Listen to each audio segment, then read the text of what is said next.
It took a week of testing for this Asus Zenfone 9 review before we realized that our struggles to get this phone stemmed from the device's own identity issues. The Zenfone 9 is a cheap phone playing dress-up as a premium one. It's two middling phones standing on each other's shoulders in a trench coat and pretending that they're comparable to the Samsung Galaxy S22 or iPhone 13. The phone simply shouldn't cost as much as it does. Asus has given it a similar price to flagships from Samsung and Apple as well as the Xiaomi 12 and OnePlus 10 Pro, but the user experience just doesn't justify this cost. That's most evident in the camera. There's a 50MP main and 12MP ultra-wide, but no third lens like Samsung's telephoto or Xiaomi's telemacro in their respective flagships. This means the photography experience is more limited than it is in other phones at this price. The chip is also an issue. Asus packs in the top-end Snapdragon 8 Plus Gen 1, which is great for things like gaming or video editing, in theory.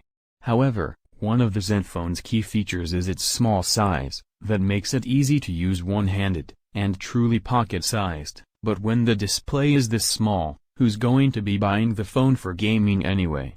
The chip just doesn't make any sense, and the phone would have been better off using a mid-range processor. The phone is just fine in many other aspects too, a statement that wouldn't be as scathing if it wasn't for the price. The battery life is fine, the display is fine, the front camera is fine. Fine, but not great. This is a shame because on the surface, there are things to like about the phone. Its small form factor is fantastic for people who find modern phones too big, as you can easily reach all parts of the phone's display and pocket the device without trouble. Too few brands are making small phones these days, possibly because too few people are buying them, but there's definitely a vocal audience for compact devices like this. The phone also has some neat navigation tricks. You can double tap the back of the phone or swipe up or down on the power button and you can map these shortcuts to certain tasks. Plus, the phone has a 3.5mm headphone jack. How many premium phones have one of those nowadays? Not many. With these pleasing features in mind, it's hard not to be disappointed that the Asus Zenfone 9 has so many rough edges. It's not competitive in terms of price or specs, and that makes it very hard to recommend, but people who desperately want a small phone might look past those issues. The Asus Zenfone 9 costs £699, roughly $840. 1,210 Australian dollars, for the 8GB RAM and 128GB model, and £749, around $900, 1,300 Australian dollars, for 16GB, 256GB.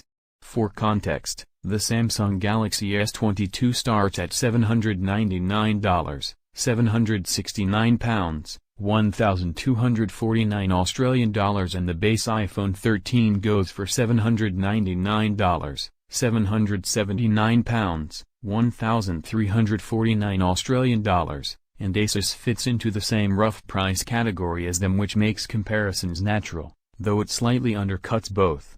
However, it costs a lot more than the $599, 599 pounds, 999 Australian dollars Google Pixel 6.